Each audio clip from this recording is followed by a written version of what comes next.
Good morning. I want to talk this morning about the Hebrew Bible lesson.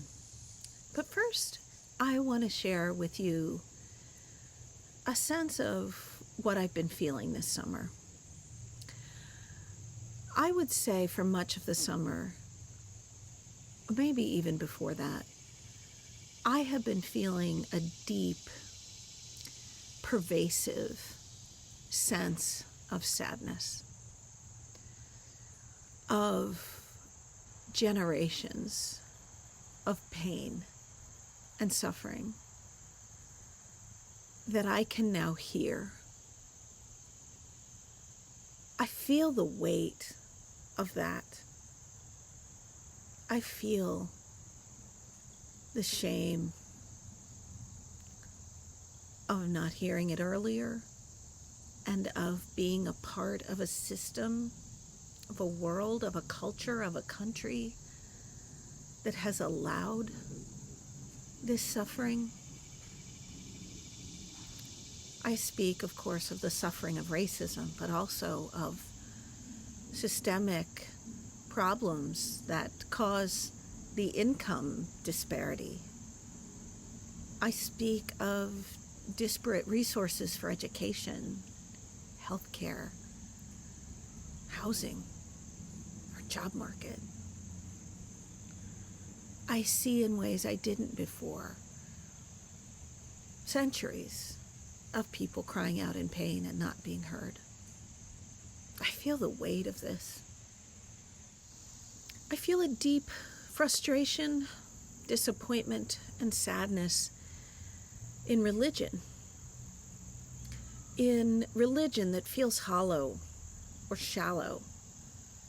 In religion that seems to have forgotten that we follow a God whose primary commandment to us is to love one another. I feel an anger and a disappointment and a frustration with a religion that poses as something that's supposed to make you successful or rich or #blessed.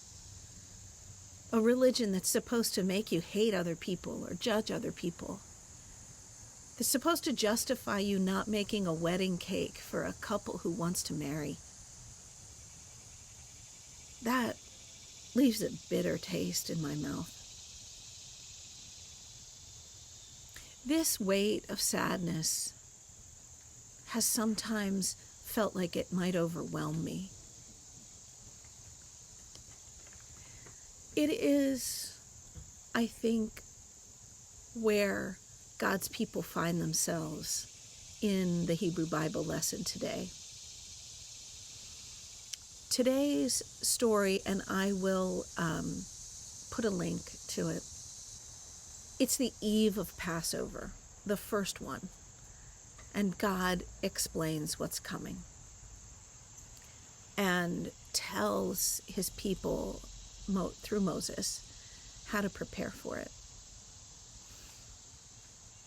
I imagine it's what so many of those people were feeling, who were living in a system that they couldn't imagine themselves outside of, where they were crushed under an economic system run by Pharaoh that constantly wanted more and more and more from them, that exploited them in every way, that thought of them as just chattel and treated them as such. The religion they lived under in those days in Pharaoh's Egypt also must have felt hollow and empty to them, because that religion, like ours seems to today, was all about propping up the people who were in power and reinforcing a system that kept them hungry and broken and working their fingers to the bone day and night for an existence that they had no expectation would ever change. Those false gods who told them that that's all they could ever aspire to. This is what happens when people forget who they are. By the time we reach Moses and the Israelites in Egypt, they have forgotten about Joseph and about Abraham, Isaac, and Jacob, and about God's promises. They have forgotten who they are. They have forgotten that they serve a God who promised that they will have their own land, that he will be their God and they will be his people. And the system, Pharaoh's system, the story that leads up to this tells us, Pharaoh's system couldn't imagine a different way of being. Pharaoh's system just wanted more bricks so there could be more monuments to Pharaoh. And the way to get more bricks was to exploit the people harder, to require more and more. And it didn't matter how many people were crushed under that system. So this is where we find ourselves in the story. On the eve of God's decisive act to fulfill God's promise, we find ourselves in this morning's story on the long night, waiting for God's action. God tells God's people, gird up your loins, roast the lamb, unleavened bread. You don't have time for leavened bread. And roast it and eat it and get ready to run. God has heard the cries of those crushed under Pharaoh's system. God has heard the cries of those who are not even human to that system, but are to be used up and spit out and thrown away. God has heard those cries and will rescue them from slavery. So what lessons can we learn today from this defining story of God's people? There are several really critical lessons that I think are relevant now. The first is that God hears the voices of those who are crushed and oppressed and exploited in a system that only cares for the powerful and the wealthy, in a system that includes the religious establishment that is all about maintaining power and wealth among a small group of people. Secondly, an enormous lesson of this is that with God's decisive, creative, imaginative acts, because who would have thought that God would split the Red Sea or rain bread from heaven? With God's decisive act, God reveals that those other gods, the gods of Pharaoh, the gods that condone, the gods that seem to condone consolidating power and wealth in a few and exploiting others, God's decisive act reveals that those gods are false gods. They aren't gods at all. They're ideas. They are ideas of humans to keep people oppressed. They are not gods. There is one God, the God of freedom, the God of love, the God of liberation. God's decisive act in rescuing God's people from slavery in Egypt that seemed impossible and unthinkable for 400 years reveals that Pharaoh's system was false, was a house of cards built on lies and deception, and it collapsed in the face and the judgment of the one true God.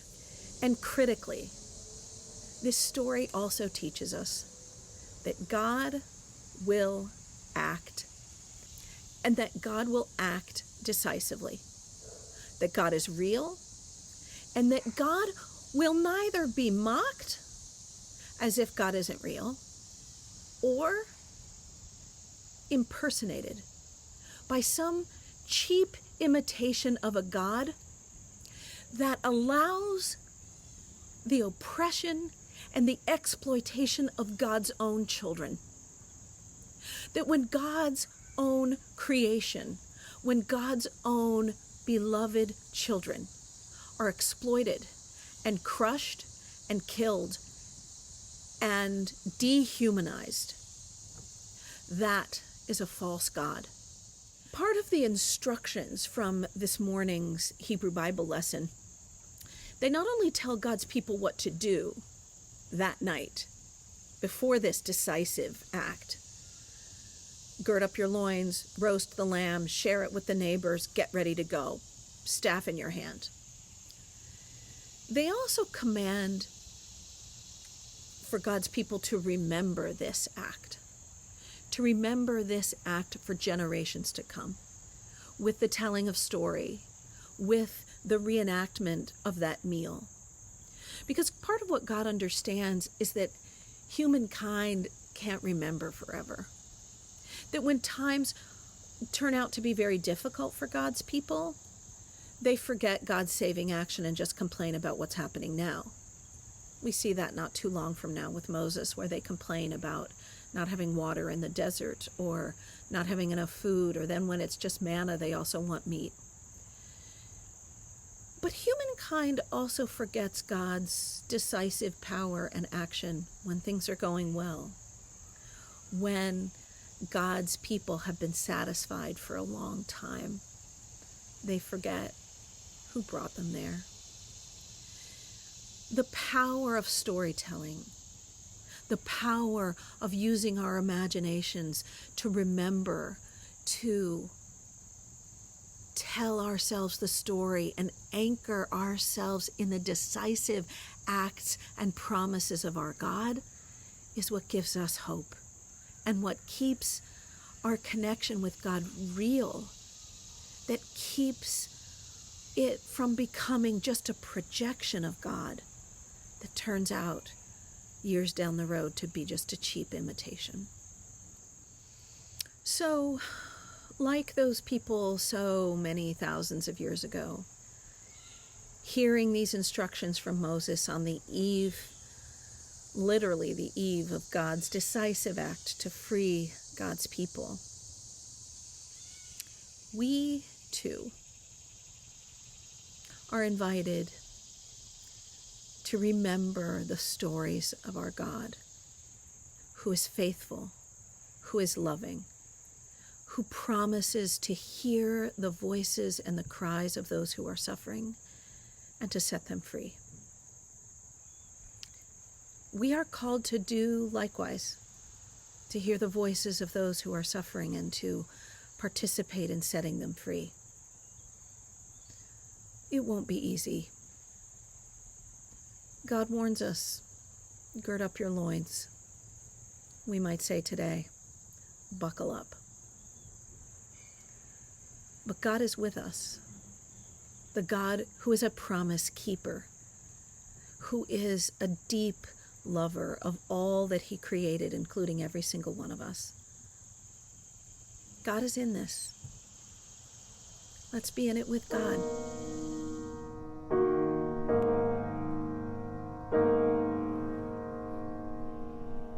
King David was a sorrowful